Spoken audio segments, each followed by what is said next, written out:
I'm on the go again. I'm Joseph, this is Input English. I'm at a county park and there'll be a lot to show you. You might wonder why I go to parks like this. Of course, I enjoy the atmosphere and it allows me to create an informal atmosphere for you. This is not didactic learning of grammar and vocabulary. Hopefully you're not studying anything. But if you listen carefully to what I'm saying, and if you understand what I'm trying to communicate, then you will absorb the language. This is a magnificent way to overcome the barriers in language learning. Our brain is actually designed for this approach. Our brain is not designed to absorb boring rules of grammar and memorize long lists of vocabulary. My experience over decades tells me that that traditional method simply doesn't work. But listening to clearly spoken language that's a little slower does work. So welcome to this episode.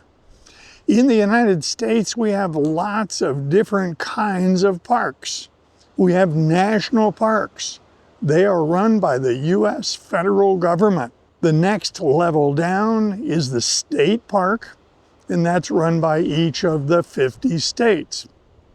Here in California, we have many state parks. This is not one of them. The next tier down from the state park would be a county park. And then indeed there are also city parks. This is a county park. We are in Santa Cruz County. We're on the Pacific coast. I'm up on the top of a cliff. I'm up on a bluff and I can look down and see the Pacific Ocean below me. So here is the Pacific coast. As you can see, I'm up on the cliff, at the top of the cliff, looking down at the surf. The surf is breaking on the beach. There's no obvious way to get down to the beach. However, I did my homework. I did a little research, and I have some information. We should be able to get down to the beach. This county park in Santa Cruz County is called Greyhound Rock. Why would we call something Greyhound Rock? Perhaps there's a gray rock down there. Indeed. It's a descriptive term. It was a name applied to a monolith, a big piece of stone in the ocean.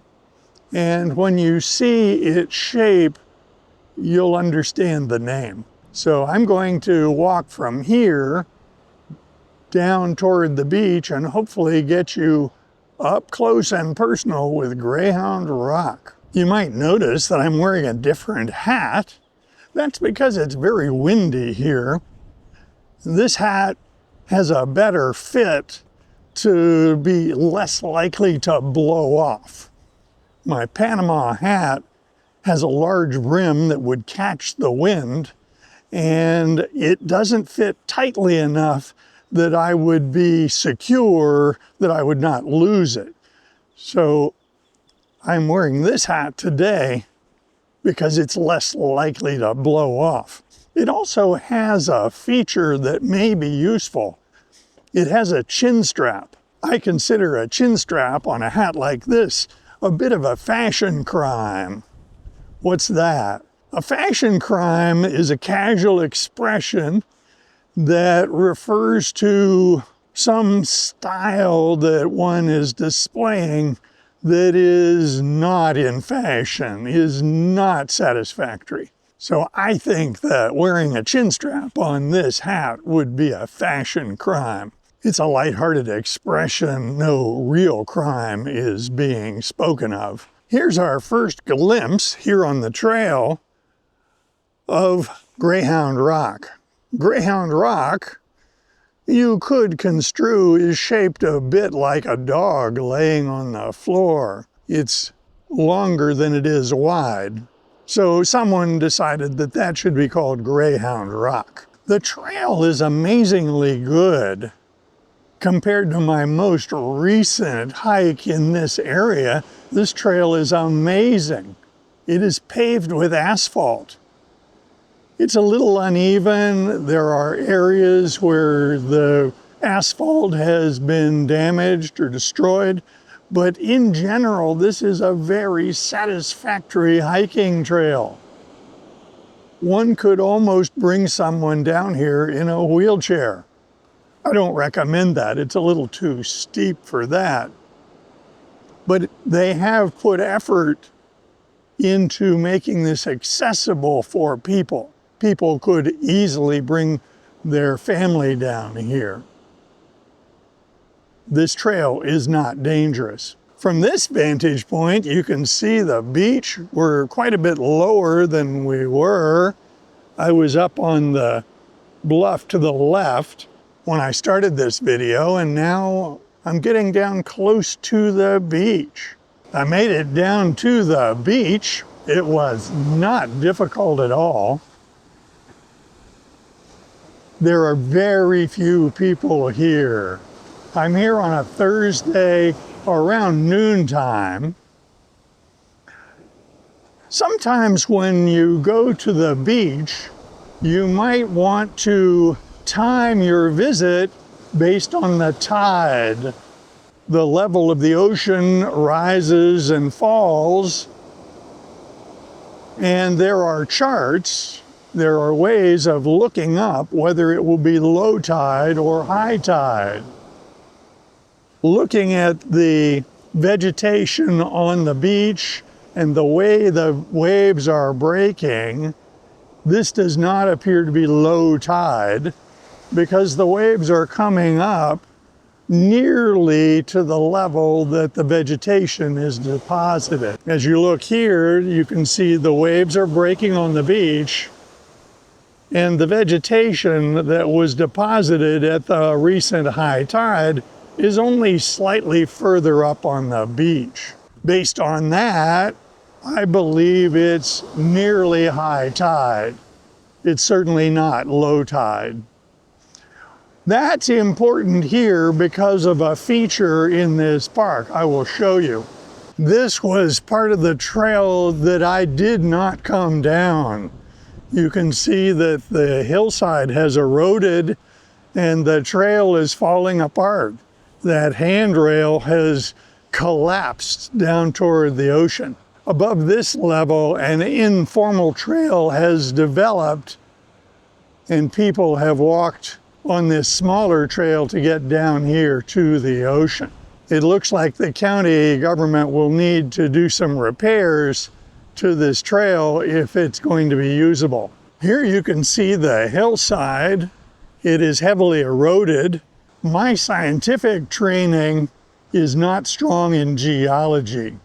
I've always been interested in geology, but I did not take a lot of courses and develop much expertise in geology. In the United States, if someone is interested in geology as a hobbyist, they might collect stones. They might collect interesting stones. And someone who does that as a hobby in the United States is called a rockhound. I went through a phase when I was a teenager that I was a bit of a rockhound. When we traveled on summer vacations, we would collect a lot of stones, but we didn't do so as scientists. We didn't do so with a great deal of expertise. We did so as hobbyist enthusiasts.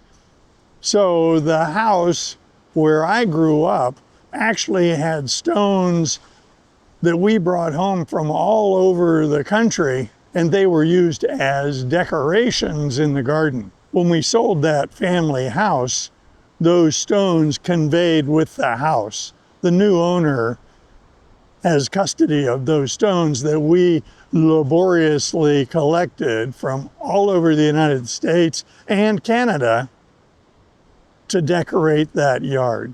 Now we are down at the level of Greyhound Rock. The reason I was talking about the tide is you can see that the water between the beach and Greyhound Rock is not very deep. It would be easy to understand that if the tide were to go out and the water level were to drop, that it would be easy to walk out to Greyhound Rock. If you tried to do that today, you would get rather wet. However, when the tide is low, I think that is a very realistic goal. This material here on the beach is the remnant of mollusks which have washed up on the shore and died. This is all that remains of them. This is a more recent arrival that has not decayed yet. A moment ago, I referred to these as mollusks, but I did not feel right about that. I was not certain that they were mollusks. Unfortunately, that was a guess, and I guessed wrong. These are cnidarians. They're more closely related to jellyfish. And the specific organism that washed up here is called by-the-wind sailor. It floats on the surface of the ocean, feeds on small marine animals, but these met their demise by washing up on the shore, being stranded on the shore, and dying in the sun. These are related to jellyfish. This is the view to the north. It's an absolutely gorgeous view on the Pacific coast. In the distance, the land projects out into the ocean, and that is the state park, Año Nuevo State Park. I made a video at that location last year. Today, on the Pacific coast, it's a windy and cold day. I'm glad I brought a jacket, and I'm glad I brought a hat. When I was growing up, we didn't put much emphasis on sun protection. Solar protection is important because human skin exposed to the UV rays of the sun can be damaged. Sun exposure can give us risk of several different types of skin cancer and can cause a lot of changes in the skin that we associate with aging. When I went on scuba diving trips, it quickly became clear that I needed solar protection because we were exposed to the sun during our surface intervals, and without sun protection, we would all be badly burned. One of the things I noticed as I applied sunscreen was that they were frequently very irritating. They were irritating to my skin. So as I'm trying to be responsible and apply sun protection, I've had a difficult time finding sunscreens that suit me. There's no easy answer, it's trial and error. In general, the sunscreens that are mineral-based are less irritating, but that's not a certainty. The sunscreens that I have used that have chemical filters rather than mineral filters seem to be more irritating to me. From this vantage point, one can see Greyhound Rock here in the foreground, and then as I pan around to the left, you can see the beach and how it extends on to the south. The direction you're looking right now is to the south. In the United States, we have a lot of coastal locations where people can visit the ocean. These beaches and coastal locations around the country are very different. I grew up on the East Coast and spent a lot of time in Florida. The beaches in Florida could be the Atlantic coast, the Gulf Coast, or the Florida Keys. The Atlantic coast of the United States and Florida tends to have bigger waves like this, and the water may be a little cooler. Conditions obviously vary based on the weather, but we think in terms of the bigger waves on the East Coast being from the Atlantic Ocean. In contrast, if you go to the Gulf of Mexico, the waves are much smaller most of the time, and the water is usually warmer. If you go further down to the tip of Florida, to the Florida Keys, the water tends to be very warm and the waves not very large. You could say that the Florida Keys are rather Caribbean. The atmosphere in the Florida Keys suggests the Caribbean rather than the rest of Florida. When I arrived in California, I had a preformed idea that perhaps I would go swimming in the Pacific Ocean. That idea was very short-lived because the Pacific Ocean in California is very cold.